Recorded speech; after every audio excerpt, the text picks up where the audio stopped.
A todos, feliz sábado. Amén. Gracias a Dios por la oportunidad que se nos da de abrir la palabra. Pero antes de comenzar, yo sé que ya hemos orado, pero los invito nuevamente a aquel que pueda para pedir la dirección del Señor. Gloriosísimo Dios, Padre, necesito tu ayuda para poder expresar tu palabra, para poder explicarla. No soy un erudito, pero confío en ti, de que tú le das palabra a todo aquel que quiera hacer tu voluntad. En ti no hay, Señor, no hay temor, no hay nada, todo desaparece, porque tú nos das fuerza y valor para predicar. Por favor, que tu palabra sea viva y eficaz, que tu palabra salga de ti, no de mí. Por favor, dame de tu Santo Espíritu, porque sin el Espíritu un mensaje no tiene valor. Te lo suplico, te lo pido en el nombre de Jesús, tu Hijo amado. Amén y amén.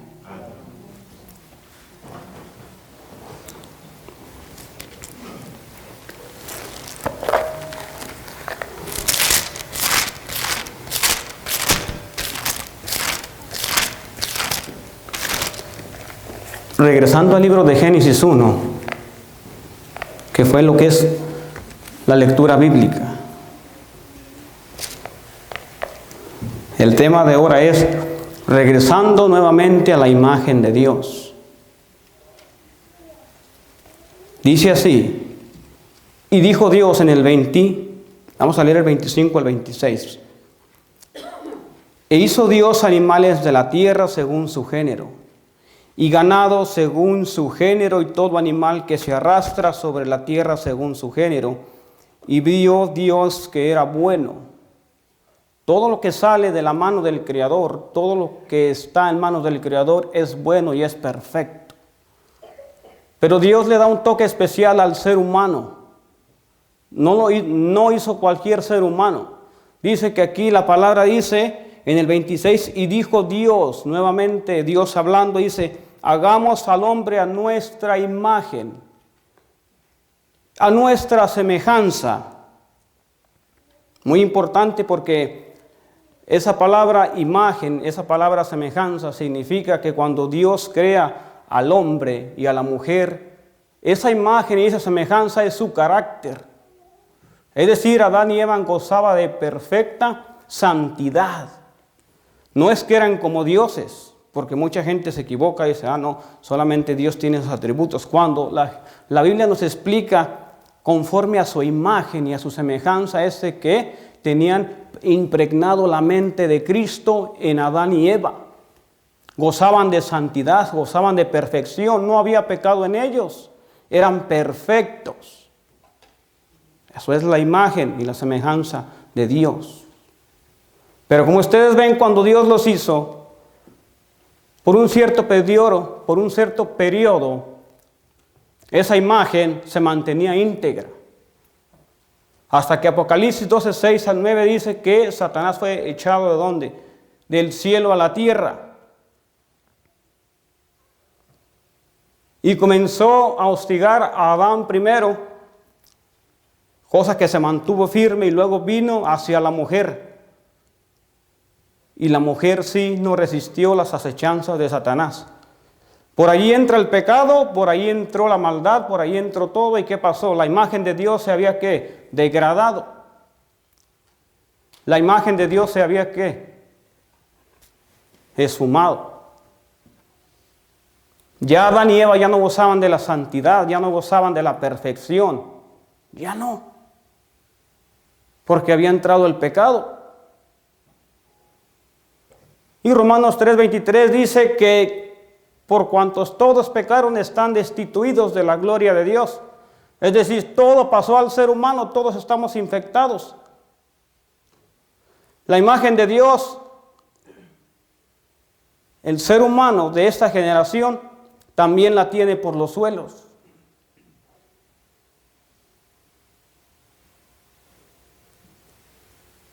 Y así es que ambos cayeron en pecado, y la imagen de Dios ya no era santidad, Ya no era perfección. Satanás había obtenido la victoria en ese momento. Ya no eran perfectos, ni santos. Romanos 5:12 dice que por cuanto el pecado entró por un hombre, todos pasaron ¿a qué? Tenemos la misma condición de ellos. Usted no estaba en aquel tiempo cuando ellos cayeron, pero lo traemos por herencia. Lo traemos por naturaleza.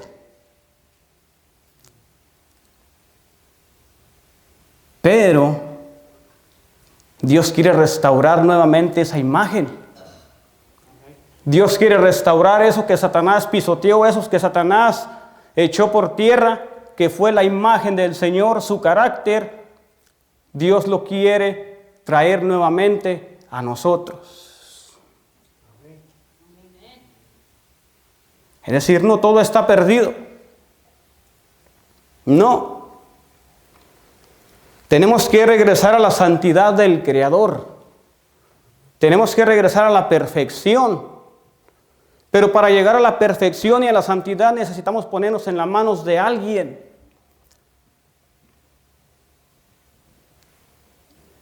Jeremías 18, Jesús se presenta como un alfarero. Jeremías 18.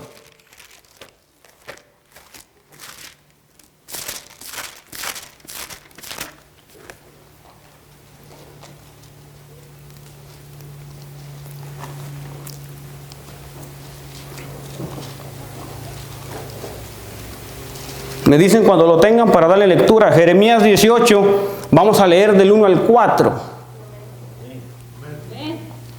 Dice, la palabra que vino a Jeremías de parte de Jehová, diciendo, levántate y ve a casa del alfarero y ahí te haré oír mis palabras. Y descendí a casa del alfarero y he aquí que él hacía una obra sobre la rueda. Muy importante esa rueda. Esa rueda simboliza algo en nuestra vida. Y sobre esa rueda el alfarero trabaja el barro. Y dice, y el vaso de barro que él hacía se echó a perder en la mano del alfarero. Así que volvió a hacer otro. Y así que volvió a hacer del otro vaso según el alfarero le parecía mejor.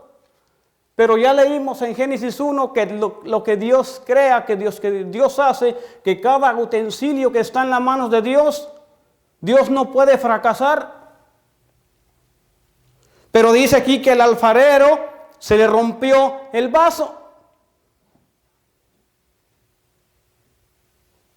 Jesús se representa como el alfarero y el barro representa el cristiano, el ser humano. Pero todo lo que el Dios hace es perfecto, es bueno. Entonces, ¿de quién es la culpa? ¿Del alfarero o del barro?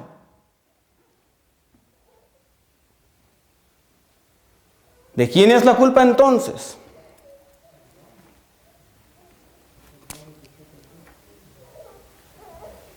El barro tenía un defecto entonces.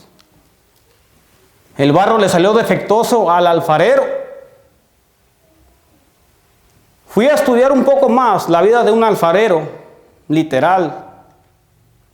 Y cuando un alfarero hace un vaso, un plato o un jarro, inspecciona muy bien primero su material. Es decir, el barro no tiene que tener ninguna molécula de suciedad. Por una piedra más mínima que tenga el barro se le echa a perder. Interesante porque cuando él hace su obra, la piedra o la sustancia que tiene le raya el barro. Le raya el barro. Y él no puede terminar su obra, tiene que parar la obra. Porque algo le está estorbando. Por lo tanto, si por casualidad a él se le pasa y no inspecciona el barro y él pone el barro sobre la rueda y empieza su trabajo, y cuando está en el proceso del de haciéndole la imagen, el vaso o el plato, lo que usted quiera llamarle, Él se da cuenta de que hay algo en el barro que le está estorbando terminar su obra. ¿Y qué tiene que hacer entonces? Tiene que parar la obra. Es decir, para la rueda, porque no puede sacar la piedra dando vuelta. Sería imposible que usted esté tratando de sacar una piedra dando vuelta a la rueda, ¿verdad que no se puede? Entonces, ¿qué tiene que hacer? Tiene que parar la obra para sacar la piedra, porque la piedra le daña el barro, se lo talla, se vuelve inservible el barro. Por eso se le quiebra, por eso se le quebró. Aparte, cuando hacen un vaso, no crean que el barro es grueso. Más o menos estás como así, como un cuartito. Usted no ve un plato grueso como de 1 pulgada, ¿verdad que no? Están delgaditos. Imagínese cuando le da un rayón, se quebra.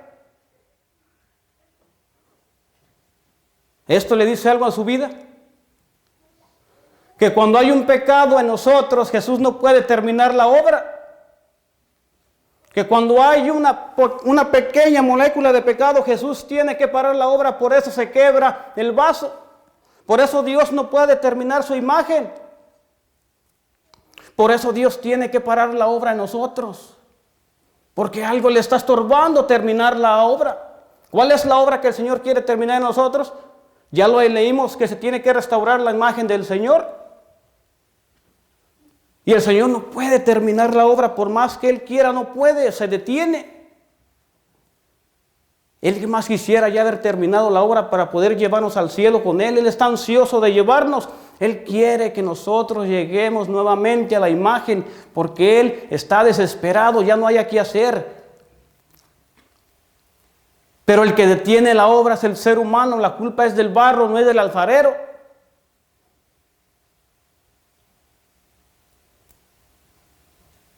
No es del alfarero. El Señor prometió, el Señor dijo que Él iba a terminar la obra que había comenzado en cada uno de nosotros, ¿verdad que sí? El Señor prometió, dijo, lo que yo empecé lo voy a terminar. Pero ya hemos leído que Él no lo puede terminar a menos que nosotros no saquemos esa ¿qué? Esa piedra, esa basura.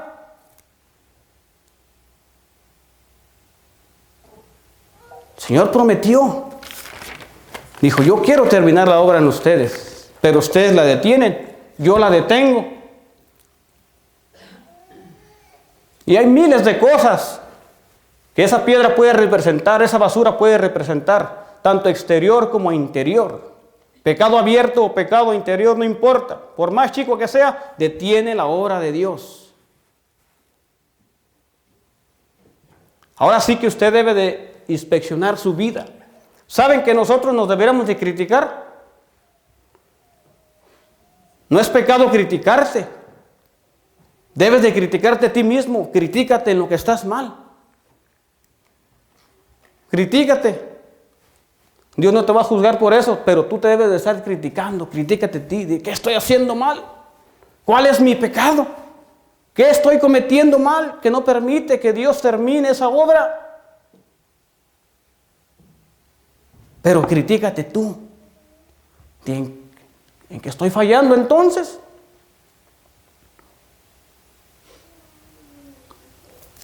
Por un motivo el Señor no puede terminar la obra. Jeremías 18, ahí en el 9 y el 10.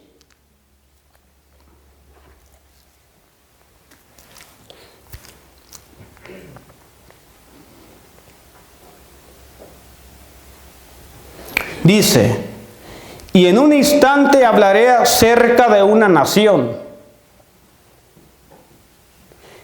y de un reino para edificar y para plantar. ¿Qué quería hacer Dios con esa nación y con ese reino?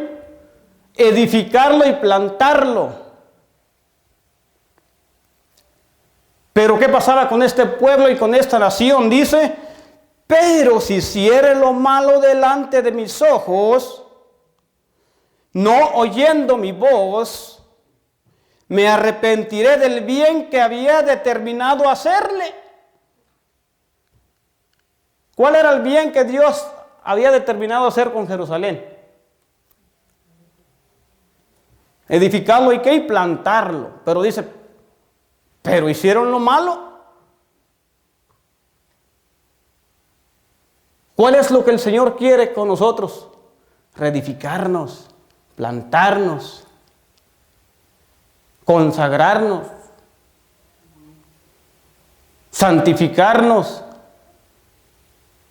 Pero dice aquí, pero si hicieses lo malo delante de mis ojos, dice, me voy a arrepentir. No voy a terminar a menos que dejes de hacer lo malo. Y cuando dejes de hacer lo malo, vamos a empezar otra vez el proceso de trabajo y lo vamos a terminar.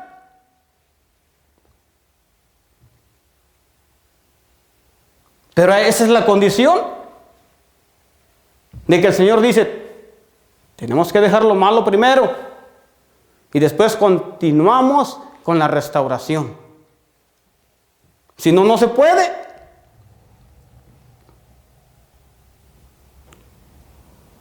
¿Qué dice el comentario de 18:10? Mire qué es lo que el trato de Dios con su pueblo. Los que tengan la Biblia de estudios, ahí en el comentario de 18:10, el Señor hace un trato con su pueblo y dice: estas palabras representan ante nosotros la forma en que Dios trata a su pueblo. Envía amonestaciones, le ruega para que dejen de hacer el mal y aprendan a hacer el bien, que escuchen las palabras de Cristo, pues son pronunciadas para todos los que afirman que son su pueblo. Se prometen bendiciones para todos los que siguen al Señor, a fin de que hagan lo recto. Pero los que siguen sus propios caminos demuestran que cuando sean sometidos a pruebas que pueda caer en cualquier parte, serán desleales y Dios no puede bendecirlos, no puede terminar su obra, no hay bendición. ¿Qué tiene que hacer entonces el pueblo para que Dios termine? Dejar de hacer lo malo, hacer el bien, escuchar su palabra. De cada amonestación que Él me envía, despertar, decir, es cierto, ese soy yo.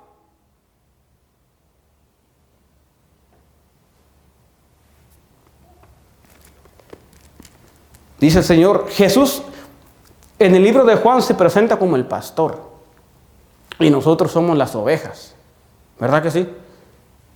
Dicen que las ovejitas oyen su voz. Vamos al libro de Juan 10.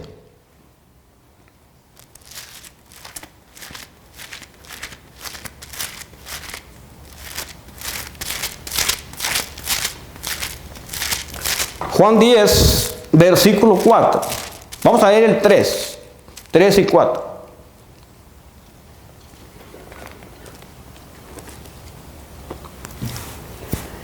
Dice, a este abre el portero y las ovejas oyen su voz, y a sus ovejas llama por su nombre y las conduce fuera. Y cuando ha sacado sus propias ovejas, va delante de ellas. ¿Quién va delante de ellas? El pastor. Las ovejas no van delante del pastor. Y las ovejas le siguen porque conocen su voz. ¿Quién es el que guía al cristiano? Supuestamente, si nosotros somos las ovejas aquí y Cristo es el pastor, ¿quién va adelante? Va adelante Cristo, ¿verdad que sí? Pero hay veces que nosotros ponemos nuestra voluntad, queremos ir adelante que Dios. No hay cavidad no hay cavidad en Cristo en nosotros. A Dios lo dejamos atrás. Lo mismo le dijo Jesús a los fariseos ahí en Juan 8, del 44 al 47, por ahí. Dice, no escuchan mi lenguaje, no escuchan mi voz, porque mi palabra no tiene cabida en vosotros. Porque las amonestaciones se nos hacen como duras. Los reproches nos entran por aquí y nos salen por acá.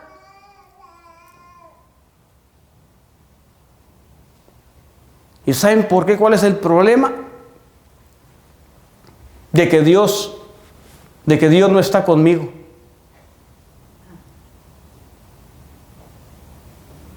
¿Cuál es el problema? ¿Por qué entonces Dios no me ha cambiado?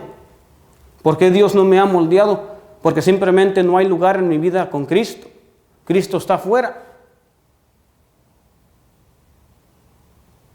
Cristo no está en mí. ¿Y saben por qué? Iba a traer una ilustración, pero le oré al Señor, pero creo que no era, porque eran así como juguetitos o pelotitas. Iba a ser una ilustración. ¿Por qué Dios no está en tu vida? Pero haz de cuenta que tú tienes una caja. Tú tienes una cajita. Y esa caja representa tu vida. Y tienes un cubito o una pelota, lo que le quieras llamar, la metes a la caja, está ocupando lugar, ¿verdad que sí? Esta pelota significas tú. Entonces la caja ya está ocupada por tu vida. Aquí viene el yo. Luego tienes otro cubo, otra pelota, lo metes, significa tu familia. Que le das más prioridad a la familia. Ya se va llenando, ¿qué? El cubo o la cajita. Agarras otra pelota, la metes o un cubo, lo que sea, ya está agarrando espacio. Eso significa tu trabajo.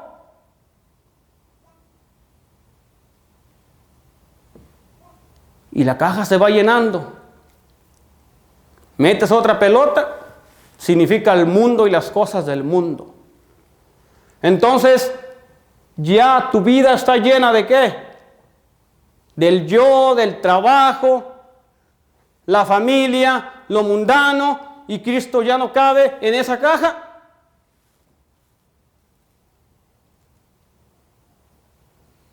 No hay lugar para Cristo.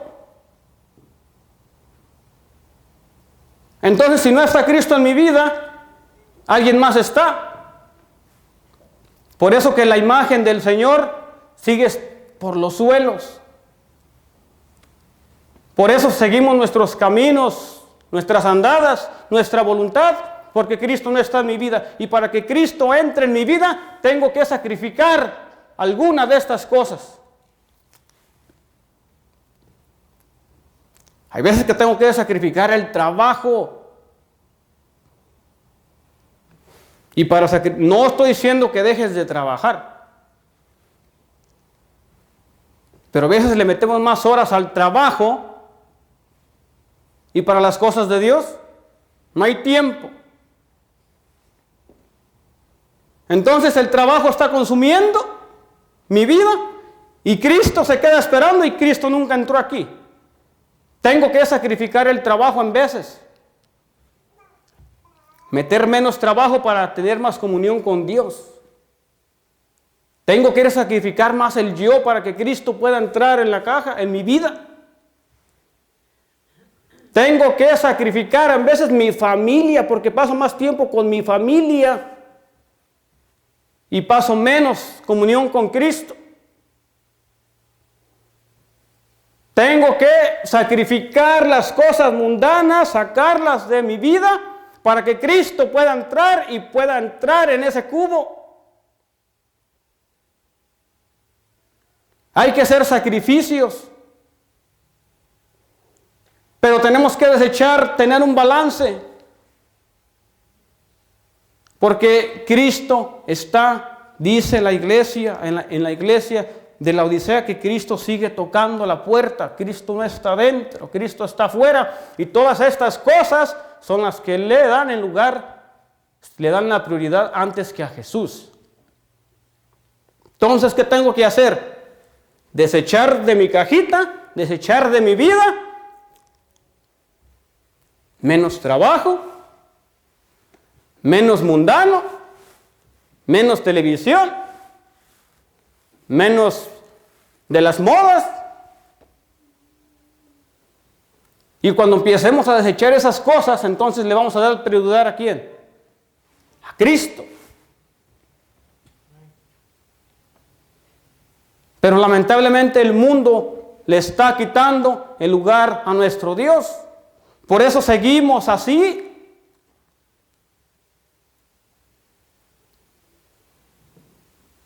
Porque el Señor dijo, no hay cabida en vosotros, no entendéis mi lenguaje. Y el Señor le dijo, no hay cabida en vosotros, significa no hay lugar para mí. Romanos 12 dice que nosotros somos sacrificios vivos, tenemos que sacrificar.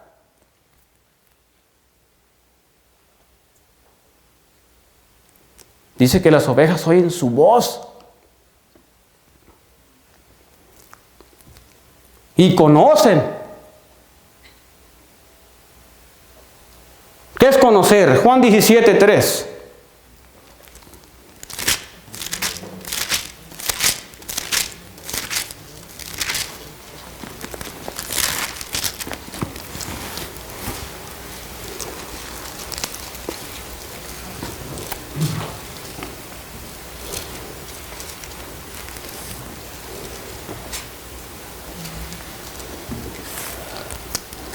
Esta es la vida eterna, que te conozcan a ti, el único Dios verdadero, a Jesucristo, a que tú has enviado.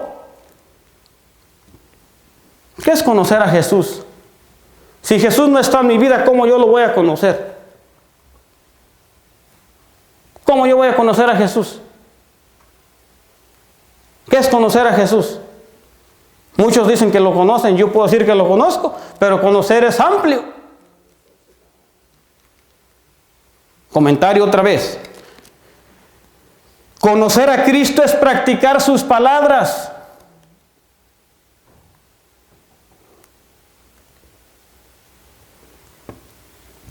Estas palabras significan mucho.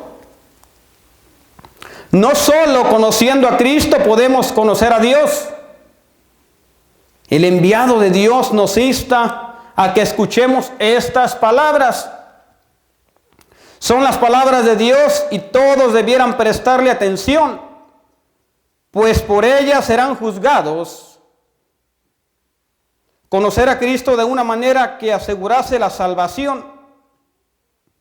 Finalmente es el ser vitalizado con un conocimiento espiritual. Es practicar su palabra. El conocer a Jesús es practicar su palabra. No conocer que ahora de nosotros decimos, yo conozco a Cristo. No. Dice practicar su palabra. La fe viene por obras.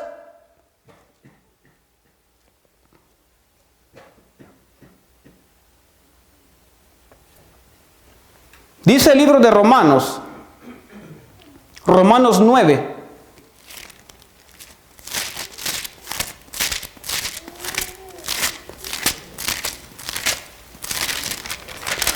Romanos 9, versículo 18 al 21.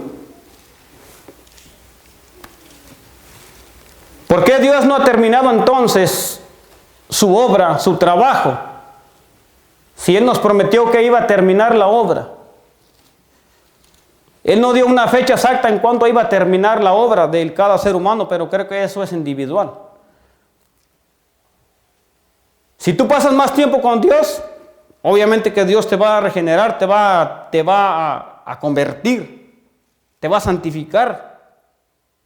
Pero si no pasamos tiempo con Dios, pues no sé. Pero Dios prometió que esa imagen tenía que ser restaurada para demostrarle al mundo entero de que sí se puede llegar a la perfección. Para mostrarle al enemigo que lo que él dijo que no se podía hacer, para demostrarle a él también de que sí, hay un pueblo, hay un remanente que quiere tener el carácter de Dios y quiere volver a la semejanza de él. Pero ¿por qué entonces Dios no ha terminado su obra? Ya vimos que ese barro se le quebra. Mire lo que dice aquí, el 18. De manera que, dice, de manera que del que quiere tiene misericordia. Y al que quiere endurecer, endurece. Me dirás entonces, ¿por qué pues inculpa? ¿Por qué? ¿Quién ha resistido a su voluntad? Mas antes, hombre, ¿quién eres tú para altercar contra Dios? Dirá lo formado al que lo formó, ¿por qué me has hecho así? ¿O no tiene potestad el alfarero sobre el barro? Para hacer de la misma masa un vaso para honra y otro para deshonra. ¿Por qué el Señor dice que no ha terminado su obra? Dice, aquí se endurecen. Porque es un pueblo de dura cerviz. Porque es un pueblo que endurece su corazón. Porque es un pueblo que no se quiere someter a la voluntad del Señor.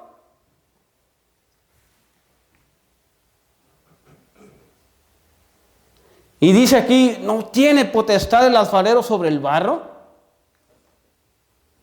Hay veces que yo me enojo conmigo mismo, ¿saben por qué?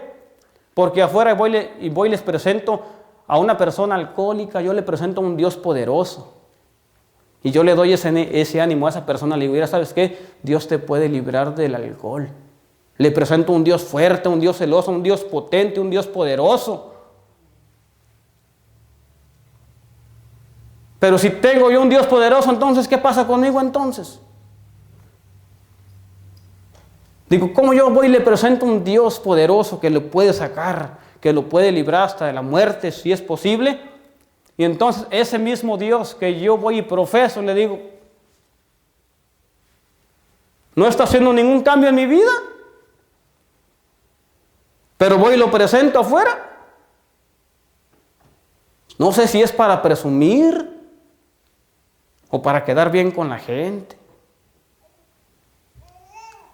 ¿No les ha pasado eso a ustedes? Que vamos y presentamos ante la gente un Dios fuerte. Oh, ves a un caído, Dios te puede levantar. Se lo presenta. Y entonces, ¿por qué no te ha levantado a ti? ¿Por qué no te ha restaurado a ti? Yo digo, entonces yo me estoy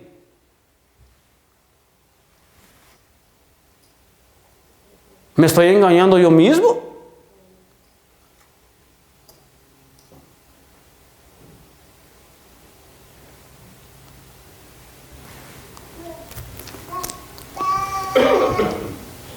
El libro de Efesios 5:22. Ahí más adelante.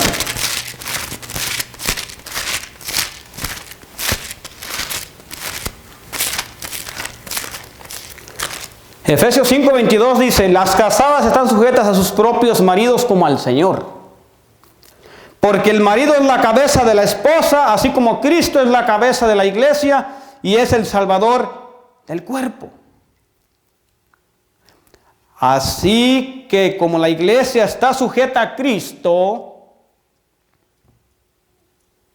también las casadas lo estén con sus propios maridos en todo. Dice que la iglesia ¿está qué? Sujeta a Cristo.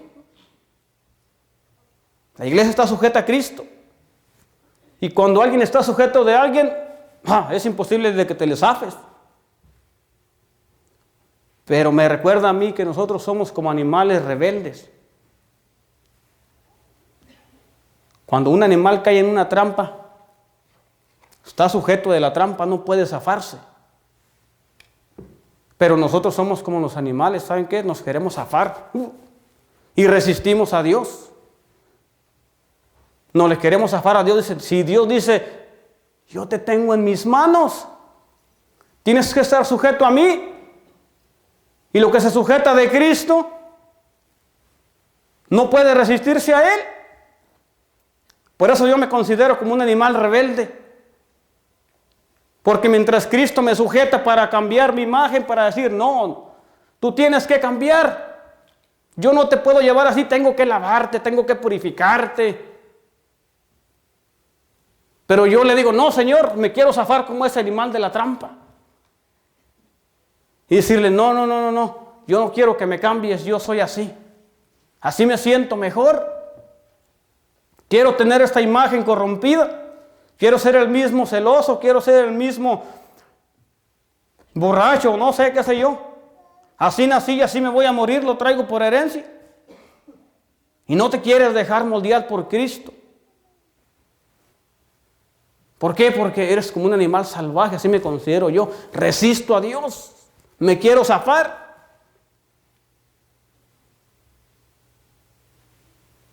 Pero el Señor dice, están sujetos a mí. Yo los compré. Pero no nos gusta estar sujeto a nadie a nosotros, ¿verdad que no? No queremos que nadie nos mande, no queremos que nadie nos controle, no queremos que nadie nos diga nada. Queremos mandarnos nosotros solos.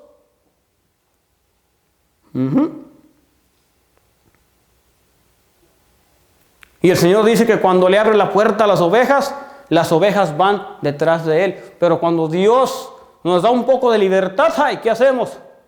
Nos esparcimos y hacemos lo que queremos. Tampoco Dios te puede tener atado, tampoco.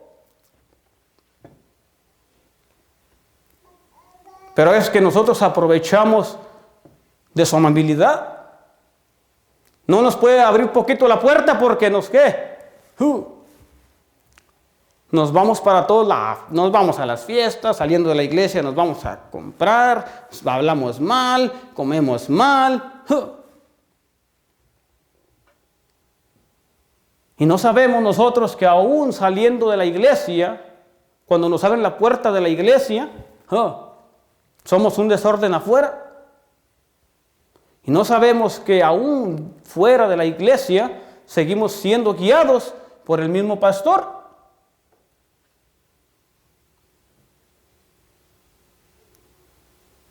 Por eso dice, las casadas están sujetas a su marido. ¿Cómo? La iglesia debe de estar sujeta a Jesús.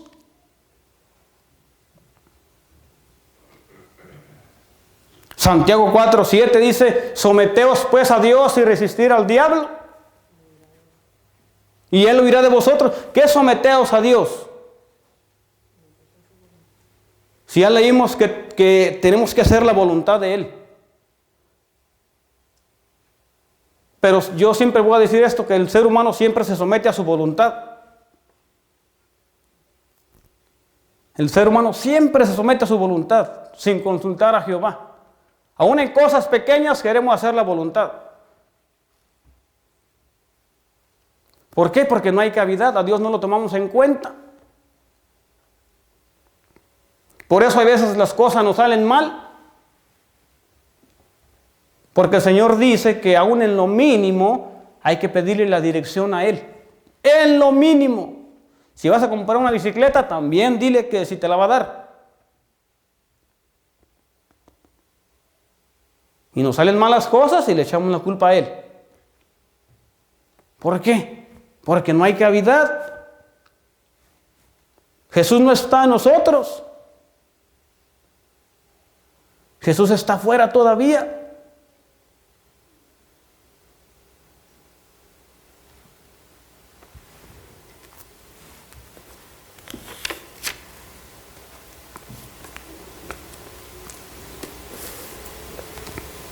Muy importante porque también el alfarero tenía una rueda.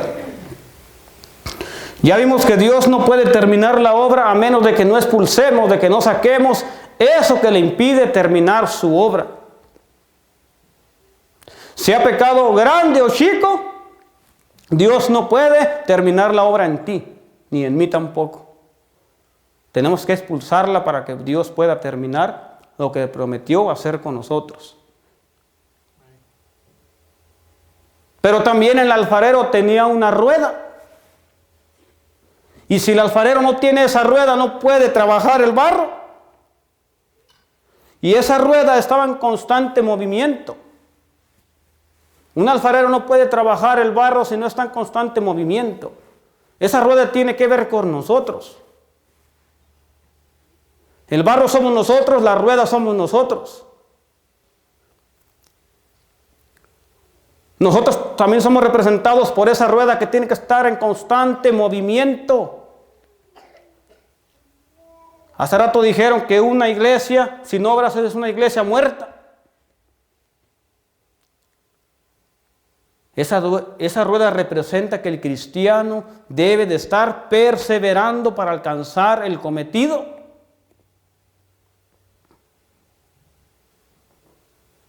Lucas 18:5.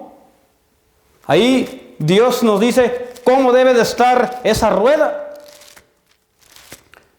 Bajo la parábola de la viuda.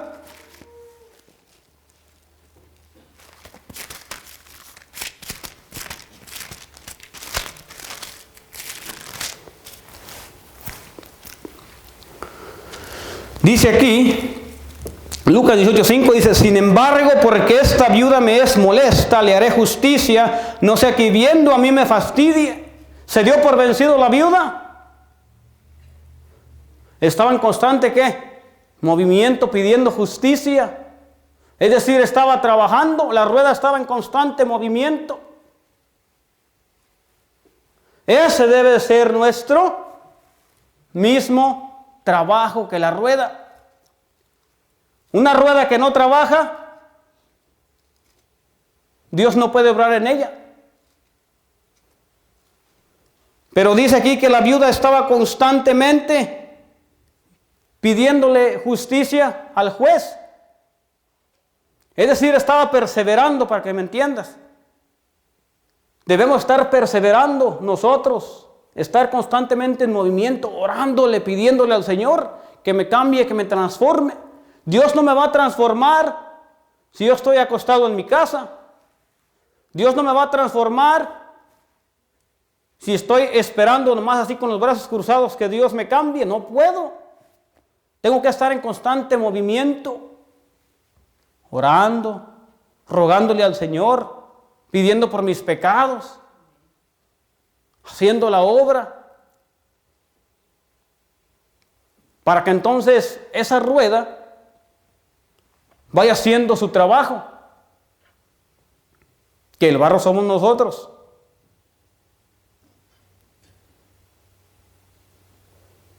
Por ejemplo, Isaías 40 dice allí, Isaías 40,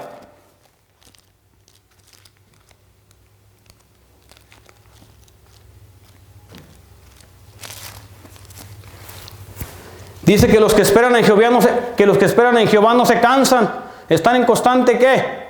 Movimiento.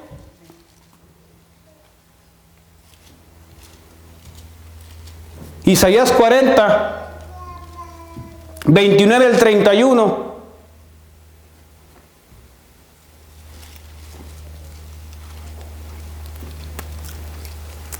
Voy a leer el 28. Dice, no has oído que el Dios eterno es Jehová, el cual creó los confines de la tierra, no desfallece ni se fatiga con cansancio, y su entendimiento no hay quien lo alcance. Él da fortaleza al cansado y multiplica las fuerzas al que no tiene ningunas. Los muchachos se fatigan y se cansan, los jóvenes flaquean y caen. Pero los que esperan en Jehová tendrán nuevas fuerzas, es decir, tendrán que andar en pleno movimiento como la rueda. No te vas a cansar. Y eso es la perseverancia. Tenemos que estar en constante movimiento para que Dios pueda darle esa imagen nuevamente a aquel pueblo escogido, aquel remanente que Dios va a transformar para llevarlos por la eternidad, para vivir con Él. Pero ¿qué tenemos que hacer? Estar en movimiento, estar rodando. La súplica, la oración. No cansarnos de hacernos el bien. Movimiento.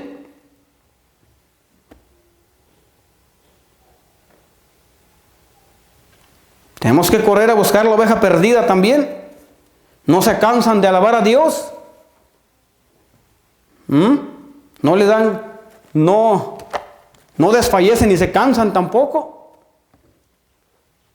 Es decir, en nosotros no debe de haber ninguna cosa que nos impida la salvación. Démosle gracias a Dios por todo lo que Dios ha hecho por nosotros. Pero tenemos que estar en acción todo el tiempo. Todo el tiempo. Otro punto muy importante es de que el alfarero no es ambulante. ¿Ustedes han visto un alfarero ambulante que ande por las calles ahí diciendo se arreglan vasos craqueados o platos? No. El alfarero tiene un taller. Y ese taller está lleno de barros craqueados. Ese taller está lleno de vasos rotos, pero el Señor los quiere restaurar nuevamente. Y ese taller es su iglesia. Si usted está afuera,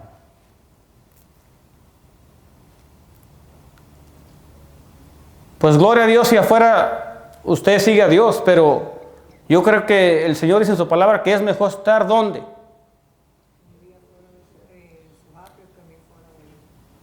Aquí es donde Jesús nos quiere moldear. Por eso estamos todos aquí, porque todos necesitamos, todos estamos craqueados, todos estamos rotos.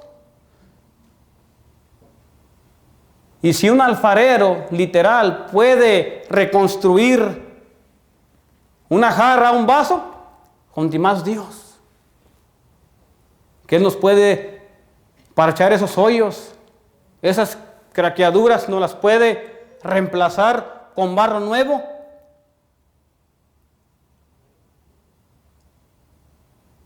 Pero dice el Señor, es mejor estar en sus atrios que estar afuera. Es decir, este es su taller.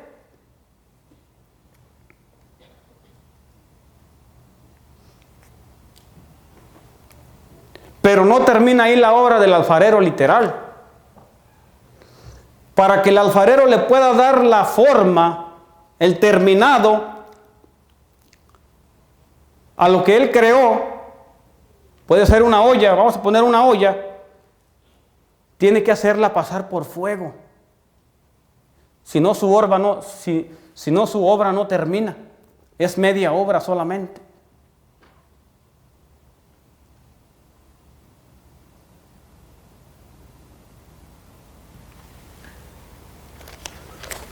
¿Qué quiero decir con esto? Que para poder tener la imagen de Cristo, tenemos que pasar por fuego, por pruebas. La imagen de Dios no se va a crear solamente por leer la Biblia, porque muchos tenemos eso. No, es que dice la Biblia que solamente nos vamos a santificar por estar leyendo. Santifícalos en tu verdad, tu palabra es verdad. Solamente leyendo me voy a estar santificando, pero Jesús utiliza otro medio con nosotros también. Y dice que un vaso, una olla que no pasa por fuego, es un vaso inservible. Y el alfarero tiene que pasar por fuego su vaso, su olla, para que pase la prueba final. Cuando usted cocina ya en una olla, los frijoles o no sé, si ese cántaro no pasó por fuego, cuando usted le meta el agua o cuando usted le hierva ahí adentro, se va a romper. Tiene que pasar por fuego para poder terminar la imagen que Él planeó con ese barro. La Biblia nos habla de 3 textos, son los que encontré: Mateo 3:11, Lucas 12:49 y Hechos 2:3. Habla de que Dios va a purificar a su pueblo con fuego. Yo estaba viendo en la mañana de que El Espíritu Santo nos quiere bautizar también con agua, pero también con fuego. Y si Dios no nos hace pasar por fuego, entonces vamos a ser unos cristianos inservibles.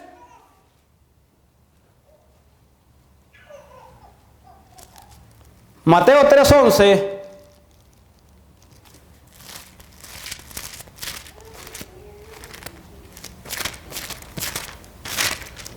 Mateo 3:11 dice así: yo a la verdad bautizo en agua para arrepentimiento. Está hablando aquí Juan. Mas el que viene tras mí es más poderoso que yo, cuyo calzado no es digno de llevar. Él os bautizará con el Espíritu Santo y con fuego. Lucas 12:49 también.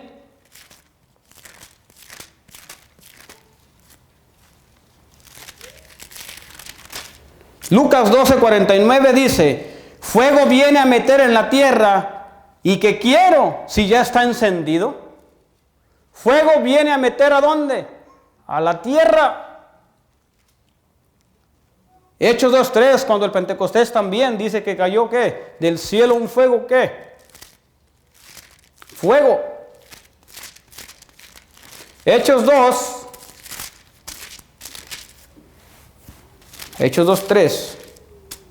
dice: y se le aparecieron lenguas repartidas como de fuego, asentándose sobre cada uno de ellos. Es decir, el pueblo de Dios tiene que pasar. Para obtener esta imagen de Dios no va a ser fácil. No es fácil.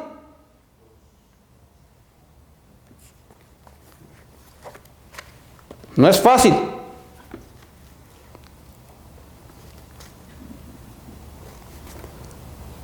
¿Qué es pasar por fuego?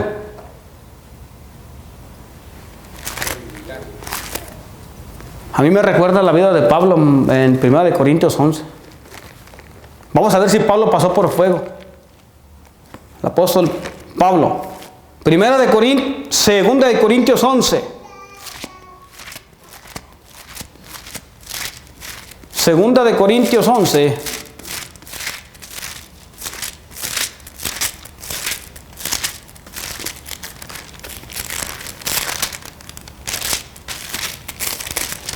Vamos a ver si Pablo pasó por fuego. ¿Y qué es fuego? Porque tal vez hay personas que, que ¿cómo me voy a yo santificar si cada rato me anda molestando el hermano? Que ¿cómo me voy a santificar yo si? No sé, ponen cualquier pretexto, pero es necesario pasar por fuego. ¿Qué es fuego? Dice así, el 21 dice: yo digo en cuanto a la afrenta, como si nosotros hubiésemos sido débiles. Pero en lo que obtuviere osadía, hablo con locura. También yo tengo osadía. ¿Son hebreos? Yo también. ¿Son israelitas? Yo también. ¿Soy simiente de Abraham? Yo también. ¿Son ministros de Cristo? Como poco sabio hablo. Yo más, en trabajos más abundantes, en azotes sin medidas, en cárceles más, en peligros de muerte. ¿Cuántas veces? Muchas veces. De los judíos, 5 veces he recibido 40 azotes menos 1. 3 veces fui azotado con varas. 1 vez fui apedreado. 3 veces padecí naufragio. 1 noche y 1 día estuve por las profundidades. En jornadas muchas veces.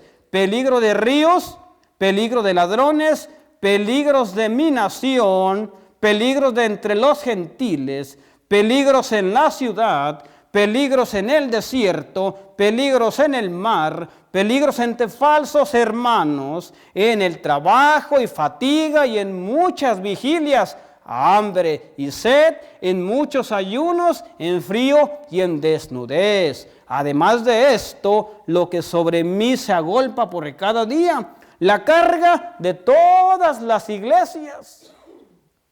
Oiga, hermano, ¿usted ha pasado por fuego? Yo digo que ni por chispas hemos pasado. Esto es fuego.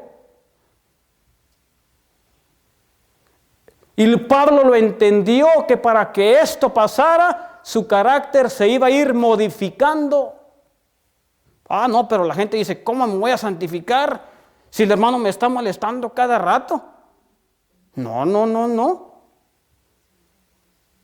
¿Cómo me voy a santificar si el vecino me está molestando? Ah, ¿cómo? Hermano, no hemos pasado por nada todavía. Dice que a Pablo aquí lo trataban de matar su propio pueblo. Todavía tú y yo hemos llegado a eso. Tuvo hambre, tuvo sed. Se andaba ahogando en el mar. Estuvo desnudo. ¿Tú has pasado por eso?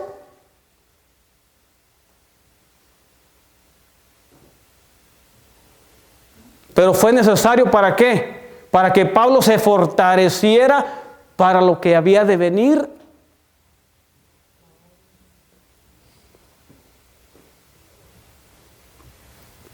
Por eso Dios dice que tu pueblo tiene que pasar por fuego.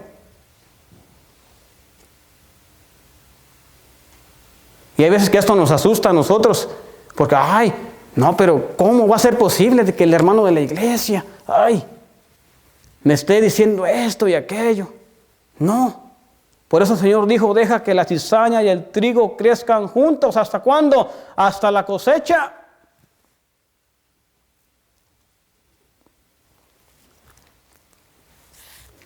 ¿Para qué sirve entonces el fuego en el cristiano? El fuego, ya sabemos hablando, se cocina, ¿no? Es para cocinar, para purificar. Pero el fuego del que habla Dios aquí,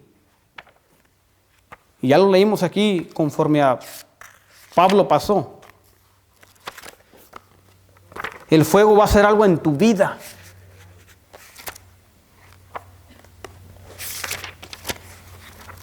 Y ya con esto voy a terminar, pero es necesario que lo leamos para que entendamos qué es pasar por fuego.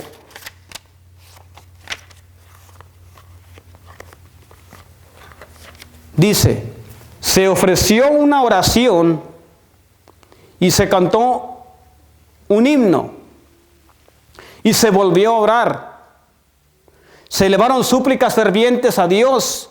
La reunión se caracterizó por contar con la presencia del Espíritu Santo. La obra se hizo en profundidad hasta el punto de que algunos lloraron en viva voz. ¿Por qué lloraron en viva voz? Porque el Espíritu Santo se había derramado y sintieron, se conmovieron. Pero fíjate lo que hizo el Espíritu Santo en cada uno de ellos. Uno se levantó de su posición postrada y declaró que en el pasado no había estado en unión con algunos. Es decir, el que estaba orando, estaba la congregación y la persona estaba orando, y cuando el Espíritu Santo vino, se levantó y dijo que él no estaba contento con los hermanos, que por mucho tiempo fingió que los amaba, que los quería. Es la venida del Consolador. Y él se levantó y dice, hermanos, yo tengo que confesarles algo. Yo durante mucho tiempo fingí que era un hermano bueno. Decía que los amaba, pero no los amaba. Ese era un hermano falso. Y cuando se derramó el Espíritu Santo, él declaró lo que sentía por los hermanos verdaderamente. Por eso es necesario que seamos bautizados con el fuego. Dice, el fuego es revelador. Con gran solemnidad repitió el mensaje para la iglesia a la Odisea. El orador se volvió hacia los que habían estado orando y dijo, hay algo que debemos hacer. Debemos confesar nuestros pecados y humillar nuestros corazones delante de Dios. El propio orador realizó confesiones desgarradoras y luego se adelantó hacia varios de los hermanos, uno tras otro, y les dio la mano mientras les pedía perdón. Es decir, el que estaba dirigiendo la iglesia hizo confesiones desgarradoras, que él sentía desprecio por algunos hermanos, que nunca los amó. ¿Puede pasar eso en tu vida? ¿Está pasando en tu vida? De que no sientes algo por el hermano, pues eso está deteniendo. Eso detiene la santificación.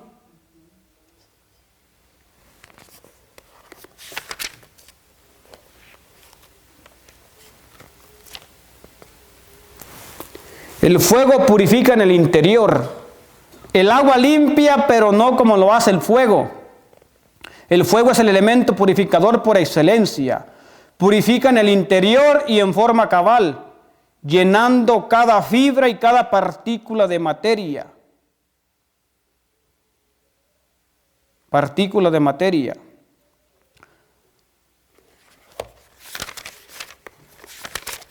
Me voy a brincar algunos, porque ya para terminar. El fuego endurece. Si bien es cierto que hay algunas cosas que no son quemadas por el fuego, no es menos cierto que el fuego endurece. Por ejemplo, tomemos un vaso de porcelana en proceso de construcción, hermosamente pintado con luminosos colores y cubierto con una retícula de oro.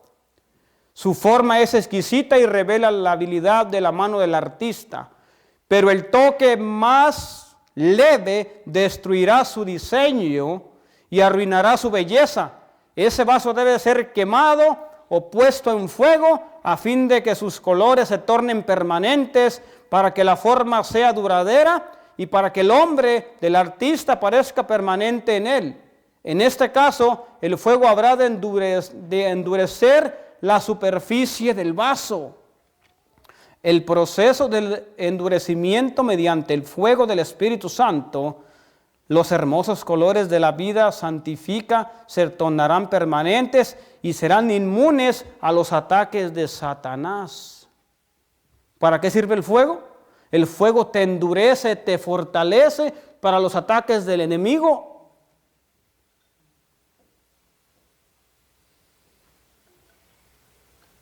Los asaltos del diablo, los conflictos con los hermanos, la persecución del mundo, la apostasía en la iglesia, no lo movían de los principios fundamentales del Evangelio, no eran movidos de la gran plataforma de salvación, únicamente mediante Cristo con su corolario inseparable, que es la obediencia de sus mandamientos de Dios.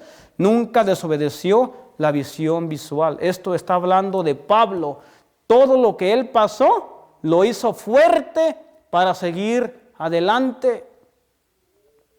Es decir, las pequeñas peleitas que tenemos por allí, hermanos, que son tan chiquitas, tan chiquititas, y a veces que no las pasamos, no te están capacitando para lo que viene. Y esas cositas pequeñas son las que quebran el vaso. ¿Por qué crees que Dios tiene que comenzar otra vez? Cuando tú te santificas, vas de aumento en aumento, viene un hermano y te habla mal, tú también le das. ¿Qué pasó?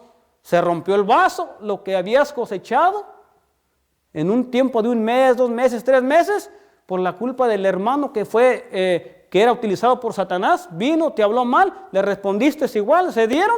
¿Qué pasó? Se quebró el vaso y la obra que Dios estaba haciendo, ¿qué pasó? Se acabó. Se acabó la obra. Y por eso Jesús dice, tengo que empezar a hacer otro nuevo. Empezamos desde cero otra vez. Así es que esas cosas pequeñas que nos pasan son para fortalecernos, para aguantar la prueba que viene. Así lo entendió Pablo, cuando Pablo en el libro de Hechos dice que ninguna caso hacía, que él ya no hacía caso después. Que hablen de mí, que hablen. No le interesaba.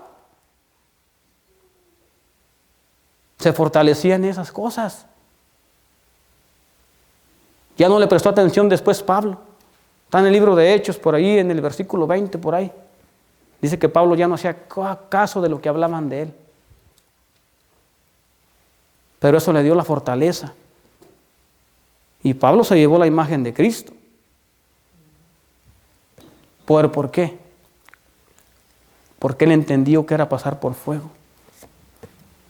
Que así sea también nuestro Hermanos, con la ayuda de Cristo sí podemos. Sí podemos. Así es que no dejemos que el enemigo rompa ese vasito. El vaso está en proceso. Pero cuando le cae una pedrada, se quebra. Porque nosotros lo permitimos.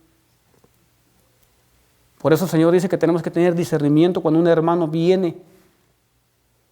Si es del diablo lo que está hablando o es de Dios. Si es del diablo, seamos sabios y pidámosle a Dios. Pero no caer en la misma bajeza cuando un hermano viene y te habla cosas que no edifican. Así es que pongámonos en las manos de Dios para que lleguemos a la imagen del Señor. Que Dios los bendiga.